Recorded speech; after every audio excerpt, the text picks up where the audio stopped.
Hey guys, you're watching Scenestr TV. My name is Jesse and I'm joined by Kylie tribute performer Lucy Holmes, whose act has been called the best Kylie act by Kylie Minogue herself. Oh my gosh. First of all, that must be the biggest compliment ever.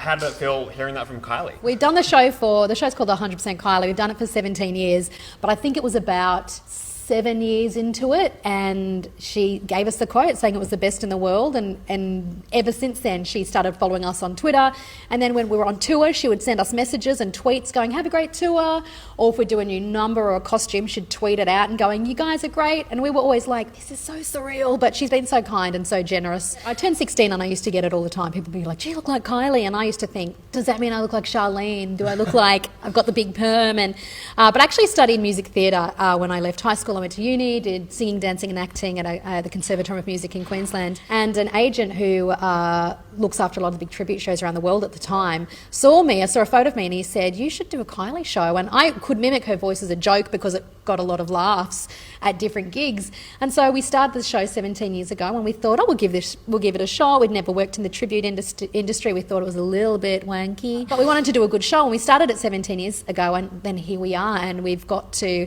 tour the world. It turned into a big stage show with a whole cast of dancers and a band and most phenomenal costumes on the planet. And 17 years, we still can't believe it's still going. So what are some of the big memories that you've had performing overseas? Well, we've been mobbed in Asian countries a lot. We once in Singapore on stage, and people just started rushing the stage and screaming, and Hong Kong we got mobbed. I once actually in Australia was filming a segment for a current affair many years ago, and they took me to Burke Road in Camberwell, which is where Kylie grew up, and her parents live like a street away, and I was getting filmed with a current affair, and people just thought Kylie was back doing a segment, and so people started screaming and crying and were lining up autographs, and in the end they bundled me off into a cab and took me away because it was getting so out of hand. Nova got me and her to do a quiz about who knew her better. Oh my God. And I was like, okay. And Did you win? I threw it at the end because I didn't want to know more than her about her. Oh my God, right. So I let her answer the last question. Right. Years and years ago, we were doing a show in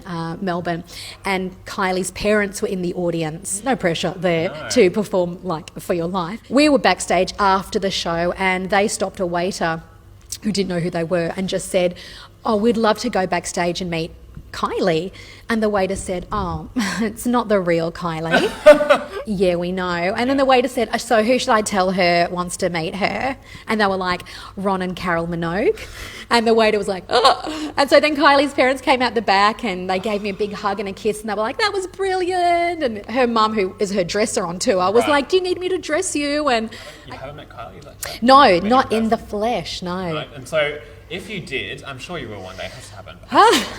What would you say to her? Like, what would it be? Firstly, I would say thank you for being so encouraging and generous towards us as a show that's really touring on the back of your name for 17 years. Sure. And we've only ever wanted to do her proud. And also for being such an inspirational woman to look up to. She's a phenomenal businesswoman.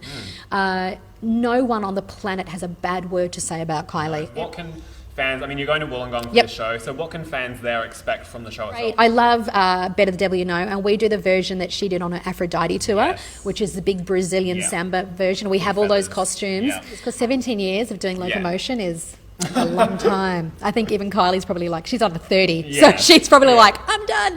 But I'm just a sucker for anything that's new, so at the moment I'm just in love with dancing. I just love it. But when she does something new, I'm like, yes, new material. finally. Yep, I've got the cowboy boots ready for dancing. But whether you're a Kylie fan and a diehard with a tattoo on your arm, or whether you're just a nana who loves big like spectacle shows, or a kid who just loves dance shows, people come to the show and they love it because everyone knows every Kylie song, because if you're an Australian, you've just grown up with all her songs. And everybody loves a spectacle, and the show is just 2 hours of high energy, the most phenomenal costumes, the most incredibly beautiful dancers. She's so relaxed on stage, and she always likes to have a real laugh on stage. And so we make sure we bring that into every show. We have a lot of audience interaction. I get down into the audience a lot. We get a lot of people up on stage. So it's a lot of fun. People always end up leaving with just a massive smile on their face, having had a great night. And that's our aim, to make sure that people just have an amazing night. Totally. Brilliant. Well, thank you so much, Lucy, for joining me. And good luck with the upcoming shows and the tours that you're going to be doing and all the stuff in the future. Congratulations on all your success so far. Thank you very much. I love your tattoo. Thank you very much. Love it.